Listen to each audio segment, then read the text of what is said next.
Good afternoon. This is Committee on Taxation. We're here to have a work session on 4 bills. I'm Senator Dana Dow. I represent most of Lincoln County along the towns of Windsor and Washington, and my co-chair. Thank you very much, Mr. Chair. My name is Brian Tipping. I represent House District 123, most of the wonderful town of Orono. Thank you, Mr. Chairman. I'm Gary Hood from Belgrade. I represent House 76, which are the towns of Rome, Belgrade, Mount Vernon, Fayette, and Wayne. Good afternoon. I'm Mo Terry. I represent District 26, West Gorham. Good afternoon, everybody. My name is Carl Ward. I'm representative for Maine House District 131, which are the towns east of Bangor and Brewer from Otis down to Stockton Springs. Good afternoon. I'm Janice Cooper. I represent House District number 47, which consists of Yarmouth, Chevigue Island, and Long Island. Good afternoon, Matt Pouliot, District 86, Augusta. Good afternoon, I'm Gay Grant, and I represent Gardner and Farmingdale in the House.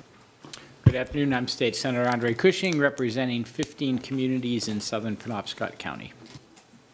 Good afternoon, I'm Justin Chenette, and I represent Senate District 31, which includes the communities of Saco, Old Orchard Beach, Hollis, Leamington, and Buxton. Thank you. Our clerk is Diane Dubord, and our analyst is Julie Jones. And we're going to take things up a little bit out of order. We're going to begin with LD1781. I just want to tell the committee what's going on with the bill. There seems to be some problem with the language in that bill, because when the bill originally was written, let me just put it this way: the old bill was a diesel engine, and it had a diesel manual to do the recovering of the money. The new bill's a gasoline engine, but it still has the diesel manual with it for recovering the money. So the language isn't right according to Maine Revenue Service.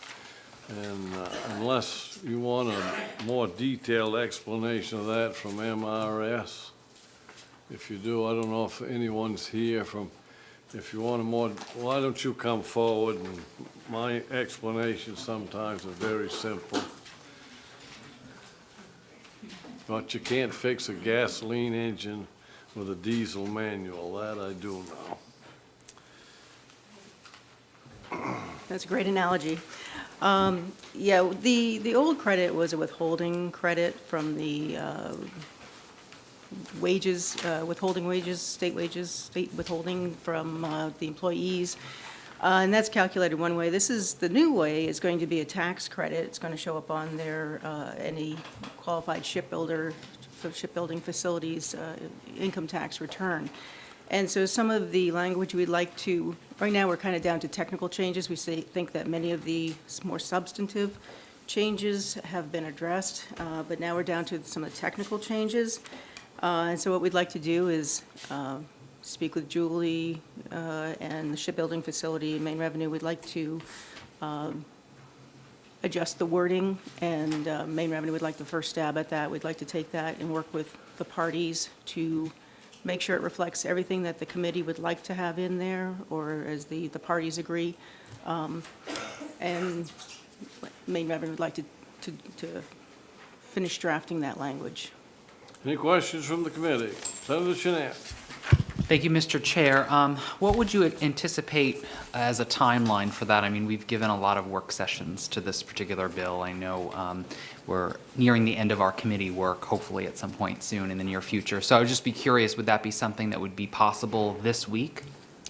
We would prefer next Tuesday. I think your Thursday is fairly busy. We would be getting all 3 parties in agreement, and we'd love to be able to send it out to the committee this week, but we would not want to be held on that. We would want to have the bill ready to go on Tuesday, though.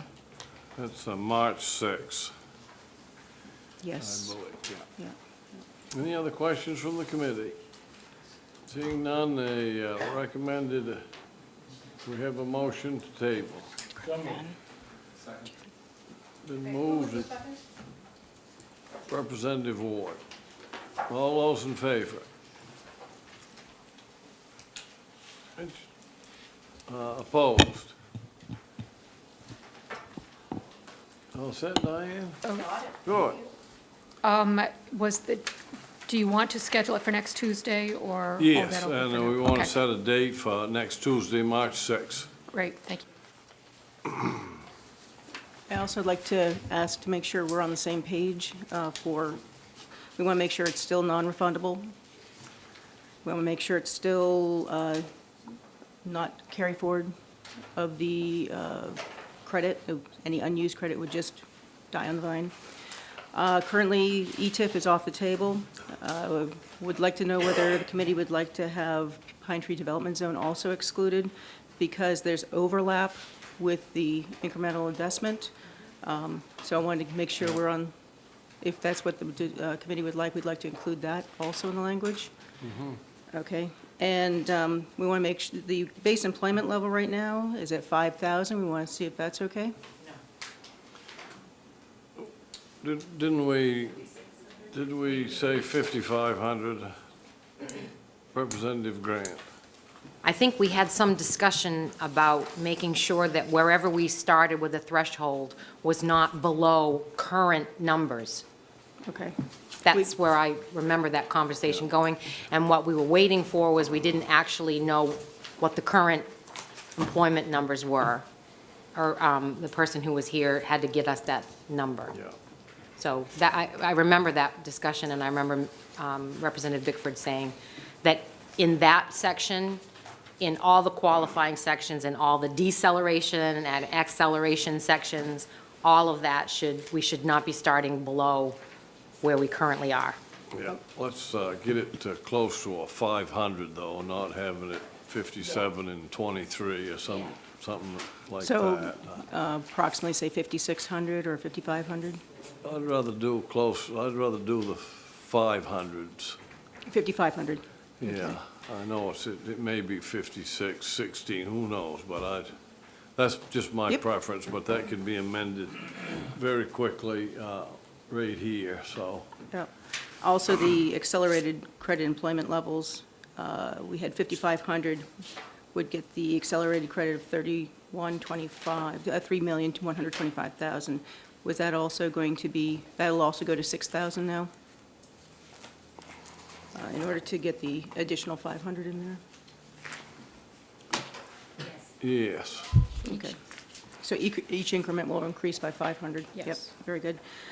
And is there any other change for employment levels? Mr. Chair? Yeah, I think Representative Terry, did you? Thank you, Mr. Chair. I just wanted to mention that in Bath Iron Works testimony from our first public hearing day, they stated that they're at an employment of about 5,600. Yeah. Just FYI. That's what I remember. Representative Tipping. Thank you, Mr. Chair. Thank you very much, Ms. Popadek. But I think a couple of these are a little bit fluid right now. There was a motion made, but I'm not even entirely clear what numbers exactly were tagged with that motion. So We can be in contact with Julie, and Julie will let us know what, or, Well, if they're fluid, I don't think Julie gets I'm to- not going to know. I mean, there may be some questions that are still left open with regard to your graph. If you're able to do as much as you can do, there may be some that are still left open for the committee to decide. absolutely. Representative Grant. Thank you, Mr. Chair. I guess from my perspective, I would like to see an iteration that MRS has got all of their issues worked out as related to that memo and as things have come up. But to my recollection, as a committee, we have yet to have actual robust discussion at this horseshoe about the credit. And I have some other concerns that I will raise. So I'm hoping that we don't think that on Tuesday we're just going to go check, check, check, and we're all done. I do have some other questions, not related at all to MRS's concerns, so I just wanted to flag that. Thank you, Representative Grant. Any other? Senator Shinet. Thank you, Mr. Chair. I'm just sort of posing a question, I guess, to the committee along Representative Grant's concern. do we want to be asking questions to obtain additional information between now and Tuesday? Because again, if the goal is to vote this one way or the other on Tuesday, I would assume we would want some answers to the questions for Tuesday. So asking questions today would probably be more pertinent than on the day we're trying to vote. It would be, if we have a list of questions.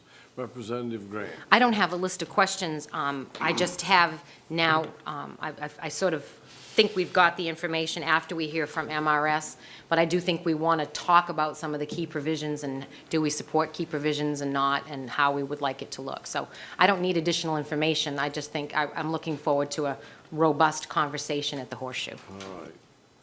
Any other discussion? Thank you. So we'll now move on to LD 1629, Act to protect the elderly from tax